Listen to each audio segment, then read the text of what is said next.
Hello cookbook friends and welcome to the Cookbook Divas YouTube channel. My name is Katie and today we're going to go look through the Bean Cookbook. This is by Tami Hardeman.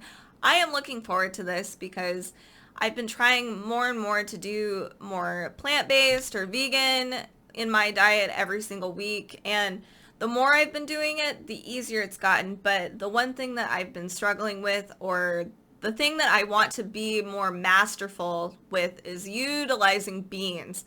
There's so many creative ways of using beans, and that includes like chickpeas, lentils, that kind of thing, that really make substituting dairy or even gluten-free for me or for any of you guys really easy and just different and healthier too. This is a healthier option. So let's look at what's provided in this awesome cookbook. So in the very beginning, we have breakfast and brunch. Then we have snacks and spreads, soups and stews, salads and sides. I'm really glad they separated the two because I personally love a good salad and I love a good soup. They don't need to be together. We also have patties and tacos, braises and curries, bakes and casseroles. I almost said cakes because I'm getting ahead of myself, because the last chapter is desserts and I'm looking forward to it. All right. One thing I like, so for those of you that love being scientific or want to learn about nutrition and all that fun stuff, or sustainability, this chapter is definitely for you. That's the very beginning. We learn about beans, what it means, how it affects our environment, like what it takes to make these things versus like chicken and beef. Clearly not that much water comparatively. So that's really cool if you want to get into the preachy section. It also talks about what kinds of beans there are with photos. This is super helpful. There's things that I've not seen before. There's like a, in the previous page, there's a beluga lentil, which is like a big fat black lentil bean, and it's really cool, and I want to actually like cook with it. Scarlet runners, I think I've seen those maybe twice in my life. So a black gram, I've never ever seen this, I don't think, but they have like different names that they go by. The origin, like what they look like, what their flavor is, what they're good with. Very informational and very cool. We also have how to cook them.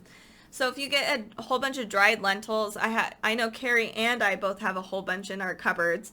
It tells you like what the pre-soak times are for all of them, how much time it would take to make them on the stove, pressure cook, like all kinds of stuff to prep them, and also how to sprout them. That's really, that's super cool. So let's look at the actual recipes. I'll try not to be super nerdy on you. Ooh, so we get a black bean breakfast tostada. I love tostadas in the morning. I'm not gonna lie, or huevos rancheros. It's so good. So this is super awesome.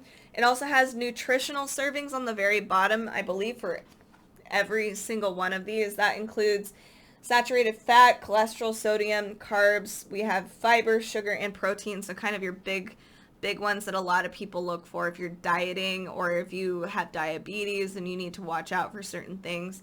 That's super helpful.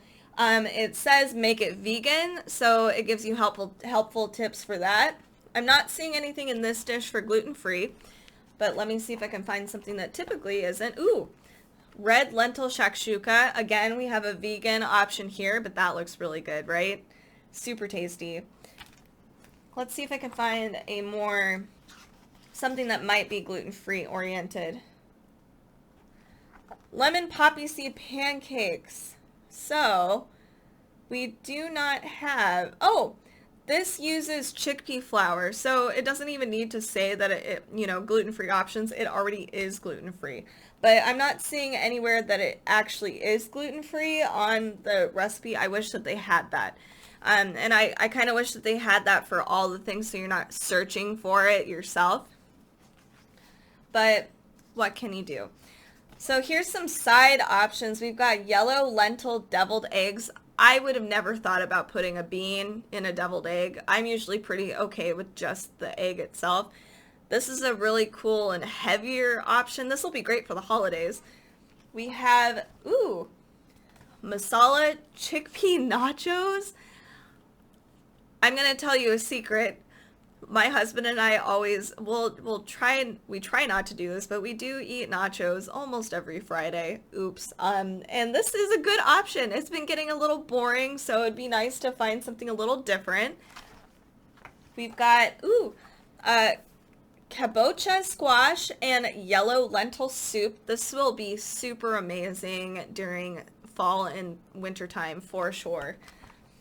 We also have a green minestrone with a arugula pesto. This is a really unique soup. I don't think I've seen that before. This looks really good. Again, the photos are great.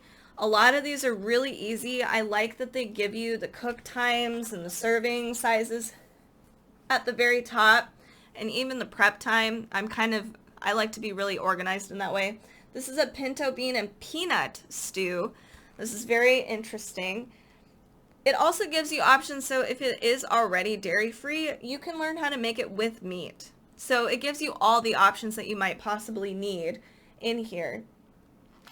Let's see what kind of desserts there are, because I'm always fascinated with beans and desserts. There's not a whole lot, but we've got flourless black bean brownies. I mean, honestly, these do look really good. Let's see. We've also got, strawberry and green lentil crisp. This looks phenomenal. We could probably have this right now as summer is almost ending. This will be great. Labor Day weekend coming up. This is a good option for sure. So definitely check out this Bean Cookbook by Tami Hardeman. It's really helpful. You learn a lot about just the scientific, aspects of beans, what you can do in your bakes and your cooks, and like replacing meat with beans is really cool. Also, you can just make things a little more hefty by using beans, like your soups and whatnot. I just think overall this is a really a healthy, helpful cookbook. And if you're looking for being more sustainable and you want to do more plant-based stuff, definitely check this out. Beans are awesome. I love beans. Hooray. All right, so thank you guys so much for listening to this video. I'm sorry I rambled on about beans so much. I really do like beans. I think they're great. If you want to learn more about more cookbook content, come join us on Facebook, Pinterest, and Instagram. We do try to do little book clubs, and I think Carrie's going to try to do one coming up soon. And it'd be awesome if you joined us there. We also have a podcast that we try to publish every Friday. It's our Cookbook Weekly Roundup. And I know that fall and wintertime, there's so many cookbooks coming out, and the holidays, and a lot of us are going to be at home cooking a whole bunch this year. So definitely come join us there as well. Happy cooking, you guys, and have a fantastic rest of your week.